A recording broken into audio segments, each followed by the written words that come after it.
أعوذ بالله من الشيطان الرجيم. بسم الله الرحمن الرحيم. الحمد لله رب العالمين والصلاة والسلام على رسول الله. اللهم علمنا ما ينفعنا وانفعنا بما علمتنا وزدنا علما وإيمانا وفقها في الدين. اللهم لا سهل إلا ما جعلته سهلا وتجعل الحزن إذا شئت سهلا يا رب العالمين. Who wants to read? Any other person?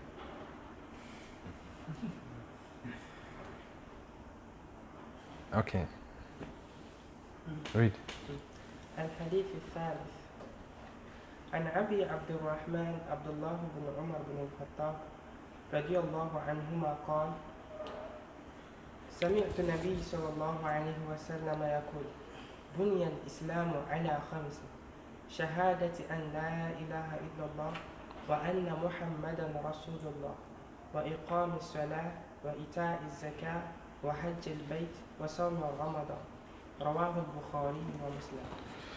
رواه البخاري ومسلم. Alright, so that's the third hadith, right? From the hadith of the father to the hadith of the son. The hadith of the father narrated by Umar ibn al-Khattab, and then the second hadith, Umar, and then the third, Abdullah ibn Umar. Okay. So Abdullah ibn Umar, Imam al-Nawawi said, An Abi Abdurrahman, Abdullah ibn Umar ibn al-Khattab. So what's the kunya of Abdullah ibn Umar? Huh? Abdurrahman. Allah. An Abi Abdurrahman. Right? So Abu Abdurrahman, Abu Abdurrahman, Abu Abdurrahman is what? The kunya. And then his name is Abdullah bin Umar bin al-Khattab. So please the kunya again. Abu Abdurrahman, Abu Abdurrahman, Abu Abdurrahman. Alright, so Abdullah bin Umar, one of the companions of the Prophet ﷺ. He was born 3 years after the prophethood of Muhammad ﷺ. What does it mean if we say 3 years after the prophethood of Muhammad ﷺ? After Amul. After Amul Fil? No. That's after the revelation of Islam. Yeah, after the first revelation. After the first revelation. After the first wahi. Amul Fil was the year that the Prophet ﷺ was born. No. But you say the So, year of revelation, what does the year of revelation, meaning after 3 years after the Prophet has received the revelation of the Quran. Right? So he was born 3 years what? After that. Okay, so that's Abdullah ibn Umar. He was born in Mecca 3 years after the first revelation. Okay. And then his father, so meaning when he was born, his father was not yet a Muslim, right? Because his father embraced Islam in which year? 7th year. In the 7th year, right? So the father, Umar ibn Khattab, embraced Islam when Abdullah ibn Umar was how many years? 4 years. 4 years. Okay. So Abdullah ibn Umar, he embraced Islam before puberty. Scholars did not mention the specific year he embraced what? He embraced Islam. So meaning he embraced Islam before the age of what? 15. Right? Before puberty. So, and then he migrated, he embraced Islam in Mecca and then migrated to Medina with his father and with his sister Hafsa. So since he migrated, he was with the Prophet ﷺ, learning from his father and then from the Prophet ﷺ. And he loved the Prophet. He used to imitate almost everything that the Prophet ﷺ does. Everything that the Prophet do, he will imitate. Everything that he does, he will imitate. So Abdullah ibn Umar is considered one of the scholars among the Sahabas, right? And then one of the Abadila. Abadila When we say Abadila, what do we mean by Abadila? So because they were there. No, what's Abadila? Abadila al-Arba. Because their name started with Abdullah, yeah. Okay. So they are the four Abdullah. Okay. And then, so they are what? They are a group of what? Four scholars by the name Abdullah. Okay. So who can mention the name? Alright. Abdullah bin Umar.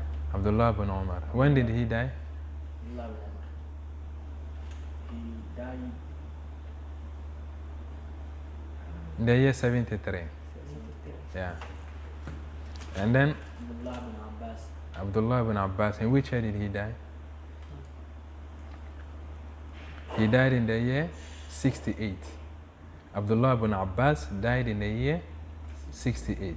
And Abdullah bin Zubair died in the year. He died in the same year Abdullah bin Umar died. That's which year? 73. And then Abdullah bin Amr bin al-As. When did he die? He died in the year 65. 65. His name again. Abdullah bin Amr bin al-As. Abdullah bin Amr bin al-As. So the Abadilat al-Arba, they are Abdullah bin Umar bin al-Khattab, Abdullah bin Abbas, Abdullah bin Zubair, Abdullah. So these are the four what? The four Abadila, right? And they were known as such because they lived a very long life after the death of the Prophet. When did the Prophet die? In which year did he die? I'm not saying how many years did he live. In which year did he die?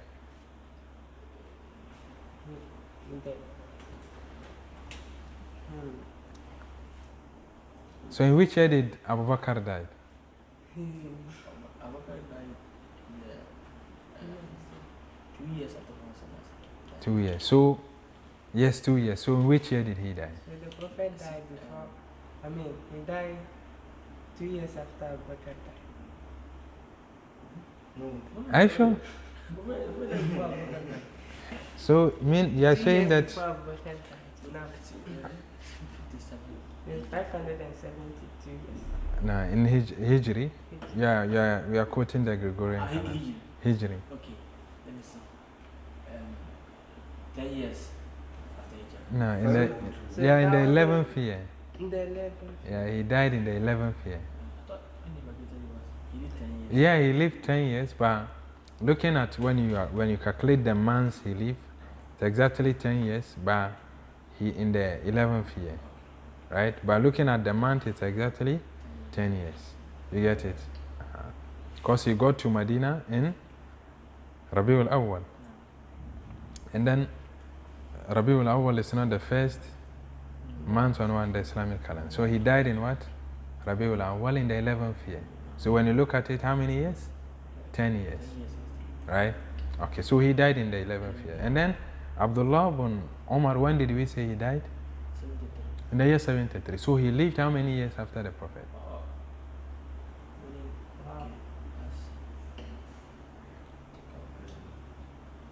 Right? 41. 60, 62. 62 years. Are you sure? Because if the year the Prophet died is The Prophet died in the 11th 11th year. year of Hijrah, Yeah. then the 62 years later, then Abdullah bin Umar was ordered. Yeah, he died in the year 73, right? Okay, yeah, so that's it. 62 years, right? So this 62 years was a very long time. So it means that most of the elder Sahabas, they've already passed on.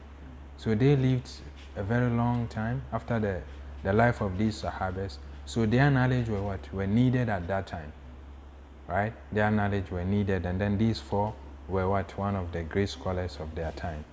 Okay, so when they agree on something, then they will say that this issue, Abadilat al-Arba, they've agreed on it, and then no one will bring any other opinion. Right. So, and Abdullah bin Umar was also one of the leading hadith narrators. There are 7 leading hadith narrators. The first one is Abdullah, Abu Huraira. Abu Huraira, who narrated more than 5,800 hadith. Right, and then the second leading hadith narrator is Abdullah bin Umar.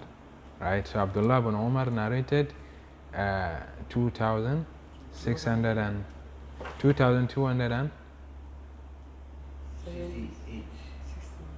okay, yeah, hadith. So that's Abdullah bin Umar. And then Abdullah bin Umar, he had a slave called Nafi'. Right, this Nafi' was his he was his slave, and then he freed him. So Nafi' since then became what? Became his servant. He was serving him, and then he studied a lot from Abdullah bin Umar, and he narrated also many hadith from Abdullah bin Umar. And then later, this Nafi' became what? The scholar, the teacher of Imam Malik. Yeah, he became the teacher of Imam Malik. You remember we discussed about Imam Malik in our first lesson of Matan al-Ashmariya.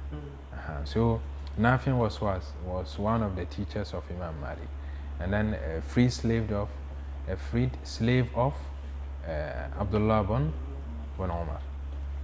So and then Abdullah bin Umar, he was also a generous man.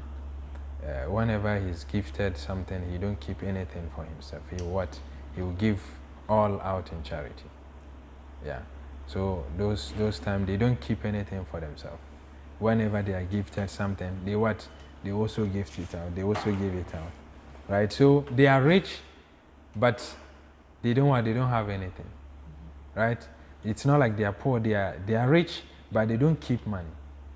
So whenever they get money, no matter how the amount is, they give out in charity. So he was one of the generous companions of the Prophet, and also pious, brave. He participated in many battles with the Prophet ﷺ. And he died in the year 73. Right. Okay, so he narrated this hadith and said he heard the Prophet ﷺ saying, Buni al-Islamu ala khams. Islam was built on 5 things, right? On 5 principles, on 5 things. Shahadati Allah ilaha illallah. To bear witness, it's built on Shahadati Allah ilaha illallah. That's the first one. To bear witness that there's none worthy of worship except Allah, but Allah subhanahu wa ta'ala. And then wa shahadati Allah ilaha illallah wa anna Muhammadan Rasulullah. And also to bear witness that Muhammad sallallahu alaihi wasallam is Allah's messenger. Wa iqami salah. And to what? Establishing prayer. Wa ita'i zakah. And giving out the obligatory charity. Wa hajj al-bayt. Wa hajj al-bayt. And also embarking on what? On Hajj. Wa sawmi Ramadan. And fasting in the month of Ramadan. So these are the 5 things that Islam is built upon. Right? So when you look at this, in the second hadith that we discussed, the man who came to the Prophet ﷺ, in the hadith of Jibril, the Sunnah, he asked him some questions. What was the first question? Akhbirni an al-Islam. And what did the Prophet, what was the answer the Prophet gave? An tashhada an la ilaha illallah. But here he said, Shahadati an la ilaha illallah. An tashhada, to bear witness, you, because he was talking to what? To Jibril alayhi salatu wasalam. And then the second one he said, أن تشهد أن لا إله إلا الله وأن محمد رسول الله وتقيم الصلاة. Here he said what? وإقام الصلاة. And then the hadith of Jibril, he said وتقيم الصلاة وتؤتي الزكاة. And in this the third hadith he said وإيتاء الزكاة. And then what else?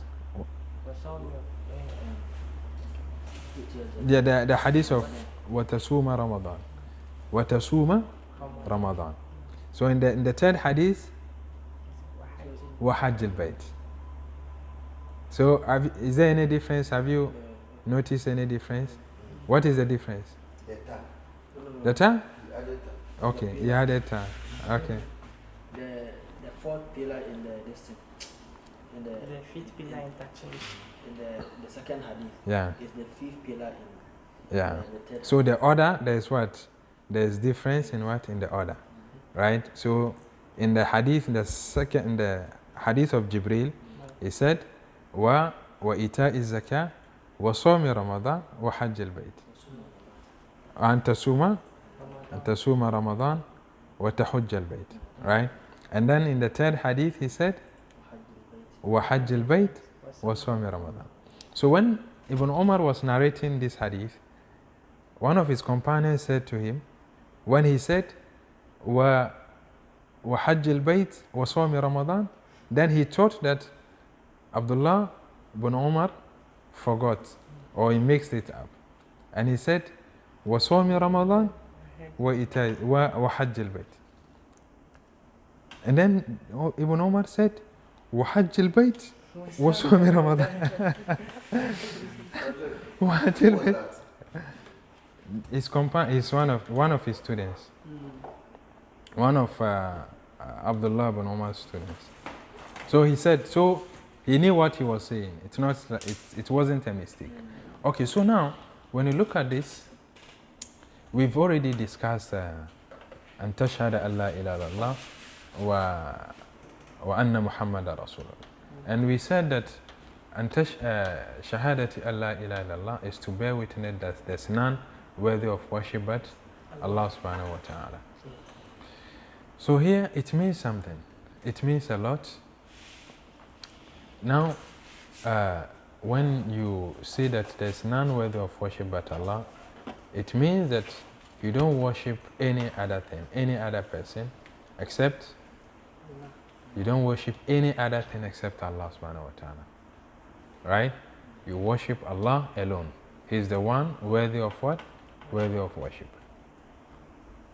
And then you don't depend or rely on anyone except Allah subhanahu wa ta'ala. Since you've said there's none worthy of worship but Allah. And before something can be what? Worthy of worship, it has to what? To possess certain qualities. Right? It has to possess certain qualities.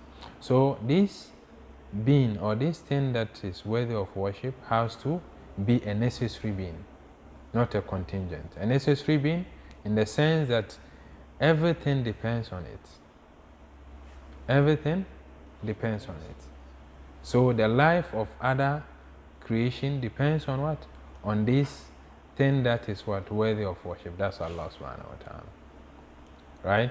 So Allah subhanahu wa ta'ala was there before the creation of any other thing. Right? Before the creation. And then everything will perish and what? He will be there. But any other thing that people worship don't have what? Don't have this quality. Any other thing that people worship aside Allah, they are what? They were created. And then other creation does not what? Depend on them. Right? And then before something can be worthy of worship, that thing has to be self-sufficient. Self-sufficient. And Allah subhanahu wa ta'ala is self-sufficient. But any other thing is dependent on Allah subhanahu wa ta'ala. So it means that there's nothing that is worthy of worship but Allah subhanahu wa ta'ala. And okay, ask. No, ask. You see, someone, if let's say, like those who used to worship idols, like the other worshippers, you know, they know that there is a supreme being that's supposed to be worshipped, but they say they worship the smaller God so that they will send their message to Allah. Mm-hmm.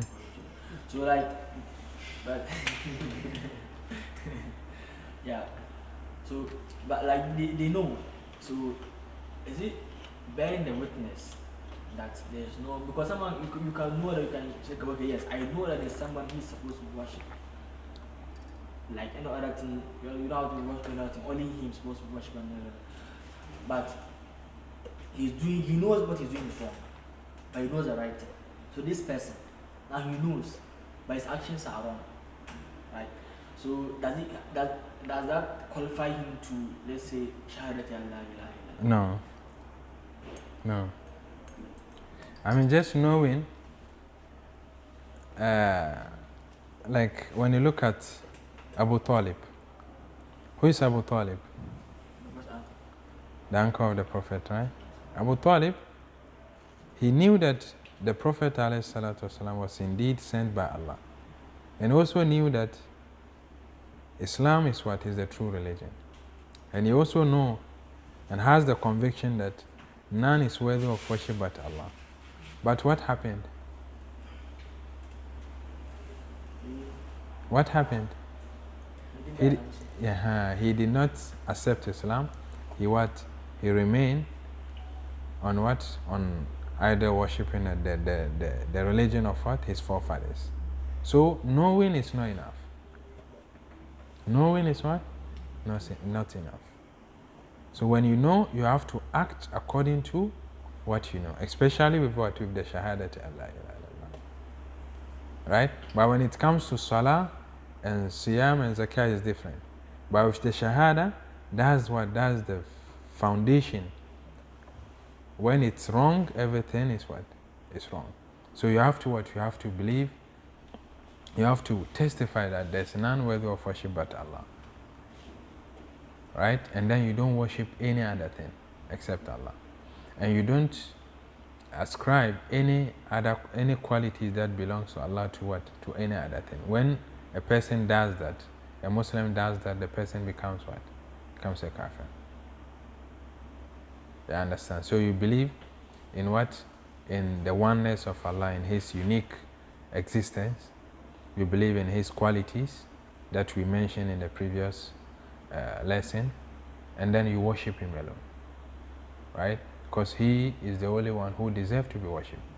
Since the other deities that people worship don't possess the quality that Allah possesses. So this disqualifies them to be worthy of what? Of worship. So it's only Allah who deserves to be worshipped.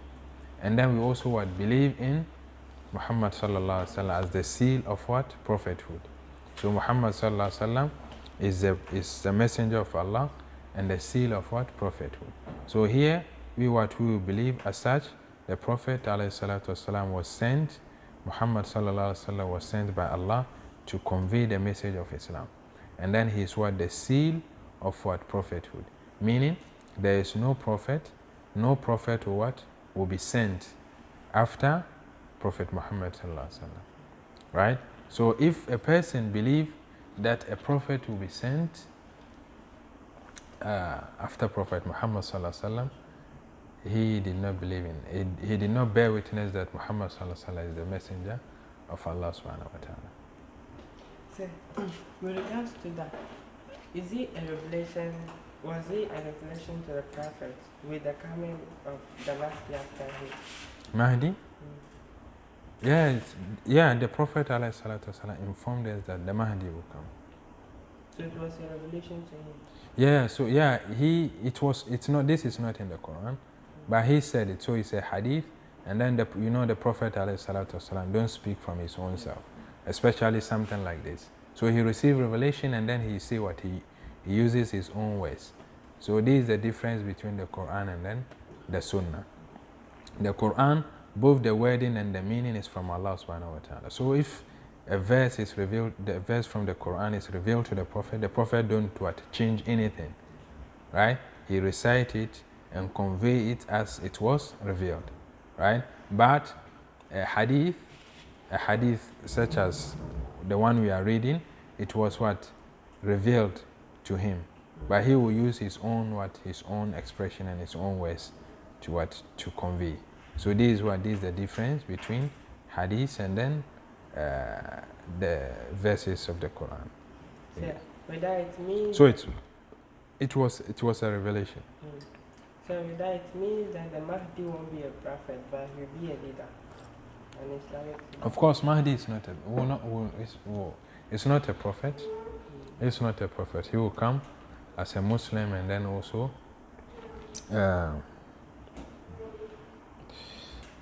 as a prophet. Sorry, as a Muslim, and then one of the followers of Prophet Muhammad sallallahu alaihi wasallam.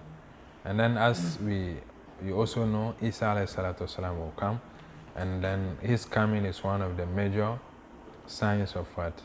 The day of Qiyamah. Okay, so when he will come, and so when he came, when he come, his coming, scholars have differed whether he will come as a prophet or as a follower of the Prophet Muhammad sallallahu alaihi wasallam. But he will come as what? He will not come as a prophet, right? Because his time has already expired, right? So this is the time of the prophet, and then therefore no prophet will come or be sent after Prophet Muhammad sallallahu alaihi wasallam. So he will come as what? As the follower of what? Prophet Muhammad sallallahu alaihi wasallam. But in the sight of Allah, he's still a messenger. Of course, he's still a messenger. But he'll not be known by people as. Of course, he will be known by people. He will be known. It's Isa. Yeah, Isa alayhi salatu. He will be known by people. This Isa ibn Maryam, yeah, that Allah sends to Bani Israel. No, he will not. He will descend. Now he's in heaven. Isa alayhi salatu wasalam is in heaven as Allah informed us. Yes. وَمَا قَتَلُوهُ وَمَا صَلَبُوهُ وَلَكِنْ شُبِّعَ لَهُمْ. Right? So Allah also said, بَلْ رَفَعَهُ اللَّهُ عَلَيْهِ وَمَا قَتَلُوهُ وَمَا صَلَبُوهُ وَلَكِنْ شُبِّعَ لَهُمْ. So here we understand that he is not dead. They've not crucified him, and he's also not dead. Where is he now? He's in the heavens. So he will come, live, and then die. Because he did not die. So he has to come, live, and taste death. Because Allah said, كُلُّ نَفْسٍ ذَائِقَةُ الْمَوْتِ. Right? Every soul shall taste death. So he has to come and live and die. Right? Yeah. Say, does that mean when he comes, people will there will be doubts about whether he's telling the truth or lies? There will not be doubt. People will know him. People will know him. People will know him. People will know him and then fight under his leadership. Yeah. Say, the people that will know him, is it the Asian people? Like the people that he first came to, or everyone will know him. Everyone will know. Everyone. There will be signs on him. Yeah, there will be signs, and he will break the cross and then kill the pigs. He will kill pigs and break the cross to defend himself and to also refute the claim that he was killed on the crucified. He was crucified. He was killed on the cross. Right? He will refute all that and break all the cross. Yeah. So. Sure, again, if he comes, definitely, because now maybe the Muslim number will increase, because if the Christians are able to identify, then they will stop worshipping him. Join Islam. Yeah, of course, the Muslim at that time will rally behind him and support him to fight the enemies of Islam, and then also those who ascribe certain things to him, like they say today is God, or called Allah, and yeah. But so, is it good to pray to get to that scene?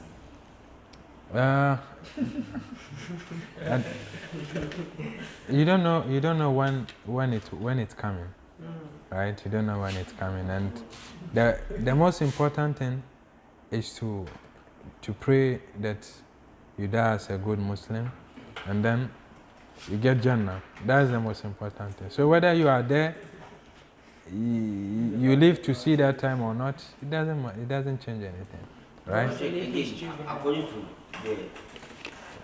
the narration, is there any this apart from this? Maybe you believing in all these things and doing something again that will take you out of Islam, even still believing all this, could it be possible? Yeah, of course. There are certain things when you do, it violates the shahada, right? Let's say someone say, "Ashhadu an la ilaha illallah wa ashhadu anna Muhammadan Rasulullah," and he prostrated to an idol, right? This prostration violates the shahada, right? So there are certain things when you do, and then when you slaughter in the name of what? A god, aside Allah or beside Allah, then it's also what? It also violates the shahada. Yeah, so there are certain actions when you do, it's what? It's violated and then render a person a kafir. But again, the time of the Prophet, there were two people walking, but I don't know, like one was passing by and he heard what they were saying. So he ran to the Prophet and told the Prophet that this is what they were saying. But did the Prophet declare them as kafir or not? Who said what and what did he say and then what were they saying? It's abstract. Right. So now,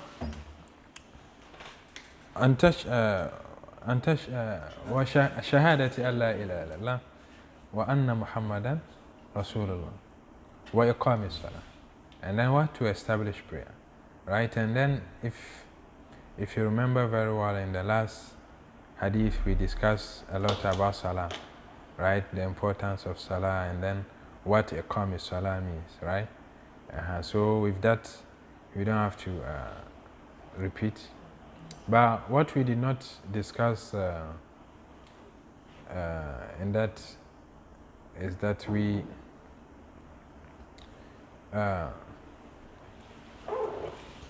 did not discuss the person. We mentioned the virtue and then the reward and the place of salah in Islam. That salah is one of the pillars and then it's very important, and it includes all other acts of worship, like the sujood, like the ruku, like the dhikr, and also the recitation of the Quran. All these are what form of ibadat, but you can find it in the salah. And then salah is one of the actions that's the first thing that a Muslim will be held accountable on the day of Qiyamah. And when everything is intact, then the rest of actions will be considered valid, correct. But if there's a problem with the salah, then there will be problem. Definitely there will be problem with other actions, right? So now, what is the ruling of the person who neglects or abandons prayer, salah? Right. So in that previous lesson, the previous hadith, the same hadith, and tashhad an la ilaha illallah wa anna Muhammadan Rasulullah wa iqam salah, we discussed about iqam salah, what it means. You know, the Prophet did not say wa an tusalli. He said that wa iqam salah, meaning you should what? Establish prayer. Establishing prayer means to pray on time and to observe the obligatory act of prayer, and then the adab and the sunan with khushu, right? And then we should also know that salah is one of the actions that lead to salvation and success on the day of Qiyamah. Allah said, قَدْ أَفْلَحَ الْمُؤْمِنُونَ الَّذِينَ هُمْ فِي صَلَاتِهِمْ خَاشِعُونَ. Right? So he declared the believers as what? As the successful ones. And then their first quality is what? Those who pray, who establish prayer, and then what? With khushu, right? With full concentration in their prayer. So this is the first attribute that Allah subhanahu wa ta'ala has mentioned about these successful believers. So this is to tell you that salah has a very important position in Islam, and it's one of the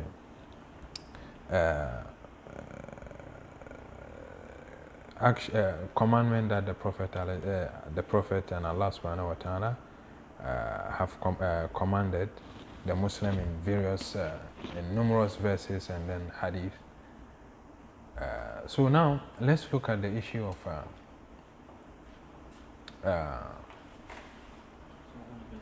the person who abandoned prayer. So now there are two categories of people who abandon prayer. Okay, there are two categories of people. Now the first one, a person who sometimes pray. He or she, they sometimes pray, but they believe that salah is what? Is obligatory.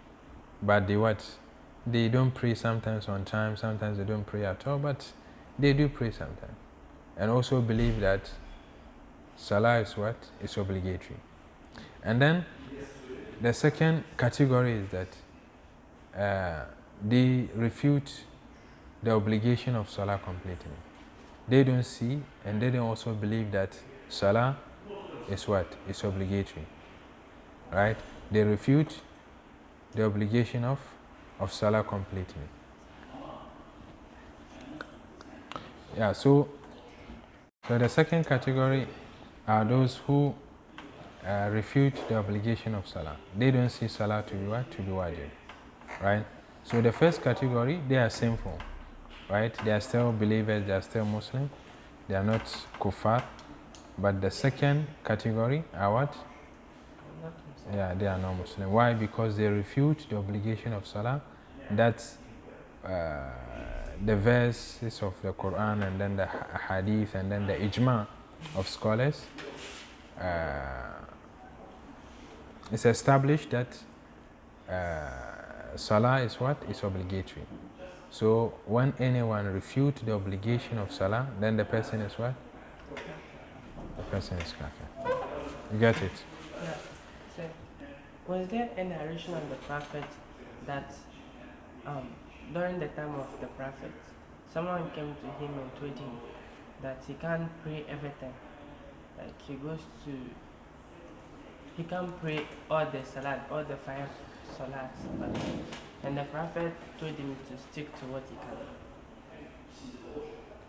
I don't know any report like that.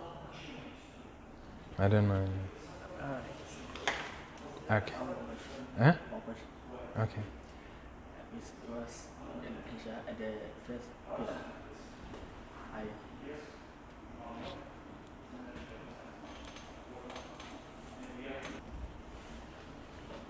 Alright, so what was the question? It was in the first pillar. So if someone doesn't worship any idol, he believes that Allah is supposed to be worshipped and he worships Allah. But he doesn't, the second part of the Shahada, the second part, the Anna Muhammad Rasulullah, he doesn't believe in that. He believes there's another prophet that came after Prophet Sallallahu. He doesn't just believe in that one. So is he a Muslim or not? No, it's not a Muslim. Yeah, because this is one pillar, but has two parts. Shahadat Allah ilaha illallah. By the same pillar, it's one pillar. So you have to believe in what? In both parts. And there's none worthy of worship by Allah, and the Prophet is what? Muhammad Sallallahu Alaihi Wasallam is the messenger of Allah and the seal of Prophet. If you don't believe in that, you are not a Muslim. Right. Again, on this question, you go to some places, maybe like you go to some places, but they'll be like, if you are a new camp, this is what they do. Like maybe you bow down to maybe An idol. Going around or something, and you to maybe it will like definitely it will go against Islam.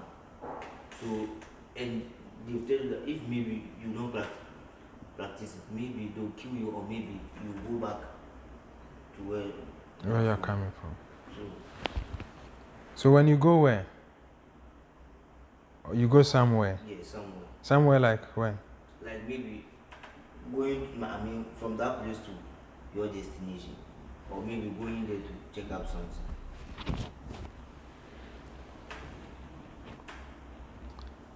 The question is not clear. So maybe you are going somewhere to seek knowledge, and it happens that the place you are going, the village is full of traditional people, and they do idol worship. It's part of their tradition that anyone comes observe that. And you too, that's the only place, maybe depending on where you are, that's the only place that you can actually seek the knowledge you are looking for. So if you don't practice that, either you'll be sacked or maybe you'll be killed. So in this situation. is that what you mean? Yeah, but mine is not knowledge. It's what?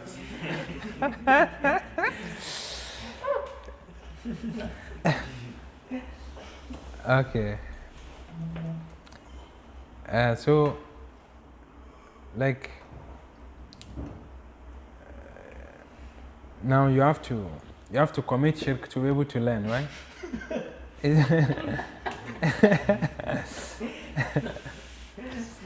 Is that what the question is?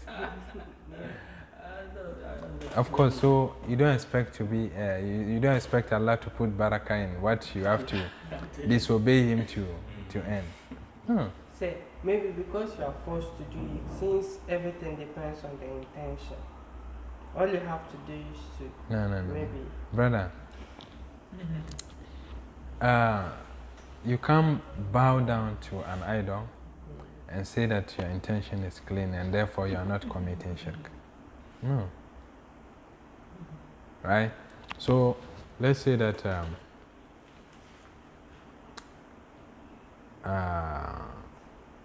you are forced to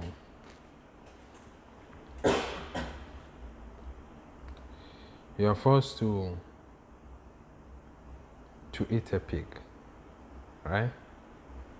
To eat, a pork. Okay. You are forced to eat a pork. So, and then you don't eat pork, but you are forced to do that. If you don't, they will kill you, right? Here, you can decide to eat and then have your life, or you can decide to not to eat and then get killed, then you die as a martyr, right? But with this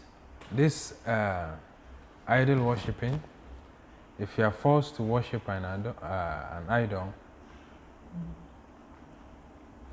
it also carry a similar ruling, because there's a companion who was asked to insult the Prophet, and then he did. He was threatened that if he don't, they will kill him. And then he did insult the Prophet, and he came and he informed the Prophet what happened. And the Prophet said to him, "How were you feeling when you were insulting me?" He said, "Well, I was a complete believer in you and in Allah." So and then he said to him, "When they come again, do that." Right? So here, you can do that if only you have that conviction that there's none worthy of worship but Allah. You can, but that should not be in everything, right? Anything that you are going for, and then they ask you to do anything, you just do it because you want to do it, and then you say, "Oh, my heart is full of iman." No, this gradually you become what? You normalize it, and then it becomes something normal, and then by the time you realize you are totally off track. You get it? So with such things, you have to be careful. It's not everything that you have to compromise. My question is about, it's one of the questions asked by a brother during the discussion we had about the slaughtering of animals. So, say, maybe you went to a tour site, maybe at Northern region or maybe one of the regions, and it is their belief that, especially, I think it's Paga also, crocodile sometimes.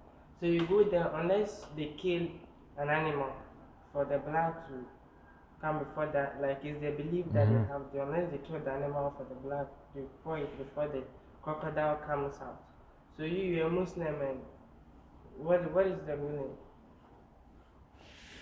Why did he go there? Yeah, third sight. You went to. You're telling the place. I mean, this has nothing to do with your belief. That's their belief. They have to slaughter it for the crocodile to come out. So what? You are there to see the crocodile. So whatever they will do to call the crocodile is none of your business. But Are you the one slaughtering? you like maybe you give them the money. Are you the one to slaughter? You pay the money. You pay the money. You pay the money for them to slaughter the crocodile. Before the crocodile will Before come. the crocodile comes. Then Because what? it's also the slaughtering occurred with you giving your money. No. Then it's so. Why are they slaughtering? What? To whom are they slaughtering? Is it to their idols? No, Okay. this thing, okay, how can I say something? You know, it's like you want to see a monkey, and what do you make the monkey come out for you to see it? You give it banana, or Banana. you So throw like, banana so the to. crocodile too, that's what they want, to eat. Really? What they'll come out. So Really? then when they see you Yeah, slaughtering and the blood like drop in the Yeah. water, they will know that something is coming. So you have to come out. Really? Or it's not something. Yeah. I also Is it said- their belief or that's what the crocodile do? Or that's said what they every like? two narrations. Some are saying it's to the gods. The crocodiles are the gods. Okay. So they are slaughtering that to the gods. So when they slaughter the Then the gods will animal, come. then out. the gods will come. That's their belief. Okay. And the second one, so like also he said, some people also said that they are slaughtering to draw the To call them. crocodile Okay. from this one. So now, brothers, if you go to such places, you just went there to see crocodile, right? If you have to pay, now you have to find out, are they slaughtering for their gods or they are slaughtering just to, like we do to monkeys, to just call them to get their attention? If they are doing that to get the attention of the crocodile, then there's no problem. But if they are doing that for their gods, then it's not accepted. Especially when you will go and then pay money for them to slaughter. No, you've contributed it to shirk, so you are also sinful. Yeah. So what's the second question? So my second question is, it's in relation to the coming of the Prophet Isa. So you said he will come and will kill pigs. Yeah. Why? Why would he kill pigs? Why will you keep pigs? Yeah, I don't know why you kill pigs, but you kill pigs. I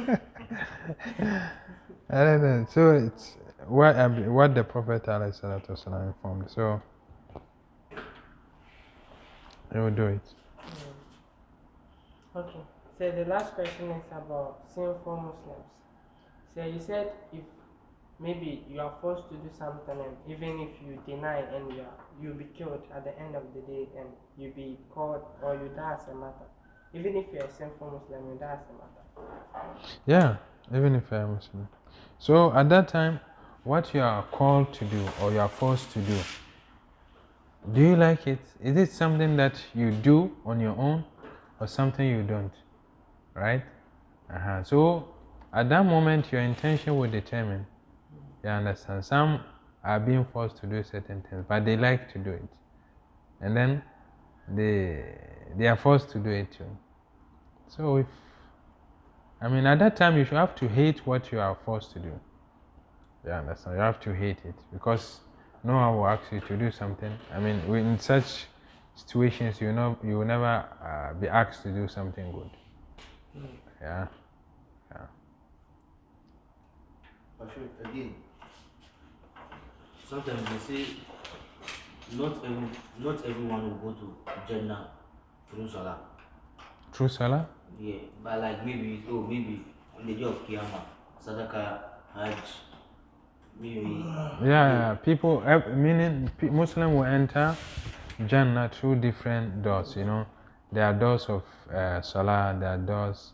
The door of Salah, door of Siyam, door of Sadaqah, and then others. Yeah. So what of that one? Maybe because according to like maybe Salah, like that's the first, I mean, Your first, worship that maybe. you'll be held accountable. But why? But some to not salah, but zakah, siyam, sadaqah. Yeah. But as I said, you can't be establishing prayer and neglect fasting.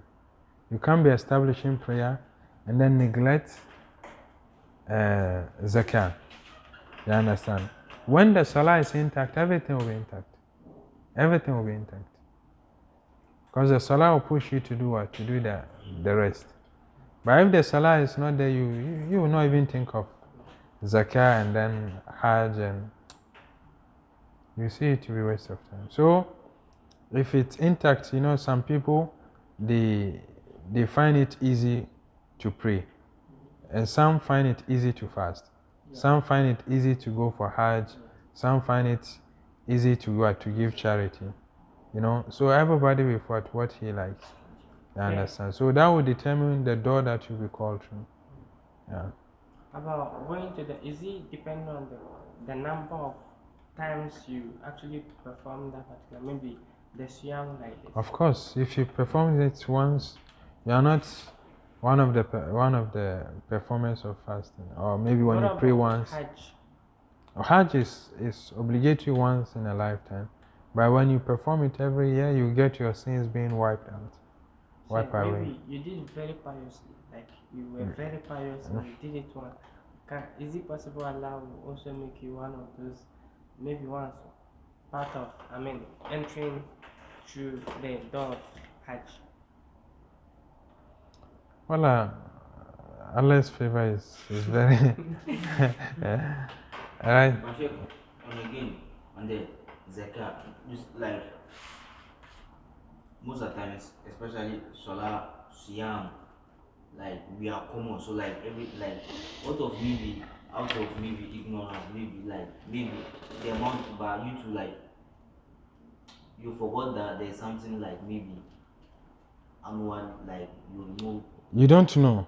Like yeah, out of maybe ignorance, but you believe that there's this one, there's zakah, but maybe because of so this, you are sinful for not knowing. This is the basic you have to know. You don't have to know zakah, everything about zakah. No, when you have a property and then zakah is due on it, what do? You have to go and learn about zakah so that you can pay your zakah.